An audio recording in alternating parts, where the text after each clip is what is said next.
Gold mates അവതരിപ്പിക്കുന്ന ഇന്നത്തെ കൃത്യമായ സ്വർണ്ണവില.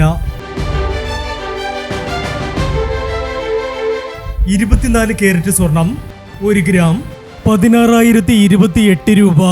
10 ഗ്രാം 1,60,280 രൂപ. 18 കാരറ്റ് സ്വർണം 1 ഗ്രാം 12,135 രൂപ.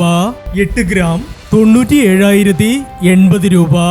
18 കാരറ്റ് സ്വർണം രാവിലത്തെ സ്വർണ്ണവിലയേക്കാൾ പവന് 640 രൂപ കുറഞ്ഞു. 22 കാരറ്റ് സ്വർണം 1 ഗ്രാം 14,690 രൂപ. 8 ഗ്രാം 1,17,520 രൂപ. 22 കാരറ്റ് സ്വർണം രാവിലത്തെ സ്വർണ്ണവിലയേക്കാൾ പവന് 800 രൂപ കുറഞ്ഞു. ഇനി സ്വർണ്ണവിലയുമായി നാളെ വീണ്ടും കാണാം. Good bye.